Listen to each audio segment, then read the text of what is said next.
ইন্নাল হামদুলিল্লাহ নাহমাদুহু ওয়া নুসাল্লি ওয়া নুসাল্লিমু আলা রাসূলিল কারীম আম্মা বা'দ।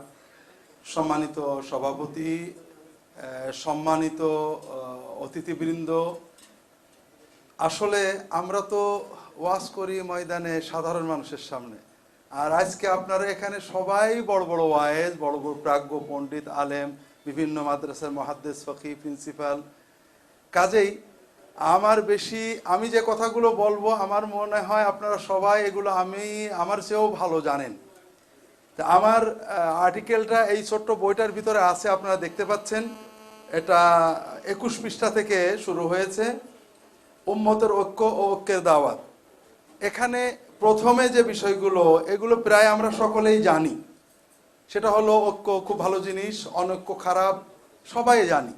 এজন্য এই বিষয়ে আমি কোনো বিস্তারিত বলবো না। আমার প্রবন্ধে লিখেছি, আপনারা এটা পড়লে এ বিষয়ে আমার কিছু মতামত পাবেন। তবে এক্ষেত্রে প্রথমেই আমি যেটা আপনাদের দৃষ্টি আকর্ষণ করছি সেটা হলো ঐক্য এবং বিভক্তি। আমার যতটুকু অনুভূতি এবং জ্ঞান, এটা মূলত কালবি আমল। আমার অনেক সময় ঐক্য বলতে মনে করি সবাই এক জায়গায় হয়ে যাওয়া। আমার কাছে মনে হয়েছে কোরআন সুন্নাহর আলোকে, সালফে সালেহিনের আকওয়ালের আলোকে, যে ঐক্যের জন্য ইসলামের মূল পরিভাষা হলো জামায়াত। আমরা সাধারণভাবে জামায়াত বলতে দল বুঝি, দলবদ্ধতা বুঝি। এটা একেবারে খারাপ বলছি না, তবে দল বলতে আমরা অনেক সময় একটা নির্দিষ্ট গ্রুপ বুঝি। দল গ্রুপের আরবি হলো হিজব, আর দলাদলি হলো তাহাজ্জুব আর ফিরকা। জামাত, জামা ও জামান, এটাকে একত্রিত থাকা। কাজেই ঐক্যের ব্যাপারে ইসলামের সবচেয়ে বেশি ব্যবহৃত পরিভাষাটা হলো জামাত। তাওহীদ, ওয়াহদা এগুলো আছে কম বেশি, তবে জামাত শব্দটাই কোরআন এবং সুন্নায় ঐক্য বোঝাতে ব্যবহার করা হয়েছে বেশি। এবং এটা একটা ফরজ ইবাদত। যেহেতু আপনারা সবাই উসুলবিদ, যে আল আমরুল উজুব, আল্লাহ যেহেতু আমর করেছেন, কাজে এটা ওয়াজিব। আর ওয়াজিবটা হলো ঐক্যবদ্ধ থাকা। তো ঐক্যবদ্ধ থাকা বলতে আমরা দুটো ভুল বুঝি মনে হয় আমার কাছে। এই দুটো ভুল বোঝাটা আমি আলোচনা করব, বাকিটা আপনারা কোরআনের আয়াত হাদিস দেখে নেবেন। একটা হলো আমরা এটাকে সাধারণত মনে করি দৈহিক এক জায়গা হওয়া, আর কোরআন এবং সুন্নাহর আলোকে যেটা বোঝা যায় এটা একটা জামায়াত বা ঐক্য হলো একটা ইতিকাদি ইবাদত।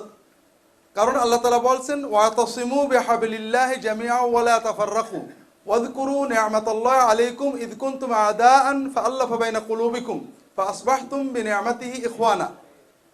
আমরা এই আয়াতে, যেহেতু আপনারা উলামায়ে কেরাম আয়াতের অর্থ সবাই জানেন, আল্লাহ তাআলা বলছেন কি, যে তোমরা শত্রু ছিলে, তাহলে পরস্পরের শত্রুতা, হৃদয়ের ভিতরে শত্রুতা পোষণ করা, বিভক্তি পোষণ করা, ও আমার দলের নয়, ও অন্য, আমি এবং সে ভিন্ন, এই চিন্তাটা পোষণ করা হলো ইফতিরাক, তাফাররুক। আর আল্লাফা বাইনা কুলুবিকুম, তোমাদের কালবের ভিতরে উলফত তৈরি হলো, পরস্পরের ভিতরে সম্প্রীতি তৈরি হলো, সৌহার্দ্য তৈরি হলো। ফাসবাহতুম বিনি'মাতিহি ইখওয়ানান, সবাই ভাই হয়ে গেলে, পরস্পরের প্রতি যে ভ্রাতৃত্বের অনুভূতি, দুনিয়ার যে প্রান্তেই থাক আমি মনে করছি সে আমার ভাই, এইটা হলো জামায়াত। কোরআনের এই আয়াত থেকে আমরা এটাই উপলব্ধি করি, এবং রাসূলুল্লাহ সাল্লাল্লাহু আলাইহি ওয়াসাল্লামের অগণিত হাদিস থেকে, এবং যে কথাটা আমরা সবসময় বলি, আস-সুন্নাতু ওয়াল জামাআহ, আহলুস সুন্নাত ওয়াল জামাআহ, সাহাবীদের যুগ থেকে পরিভাষা ব্যবহার হচ্ছে। এটা বলতে তারা নির্দিষ্ট কোনো এক জায়গায় একত্রিত দলের একটা আমির, এইগুলো বোঝাননি। চেতনার ভিতরে সবাইকে এক মনে করার যে অনুভূতি, এটা বুঝিয়েছেন। কাজেই আল জামাআহ এটা একটা কালবি ইতিকাদি ইবাদত।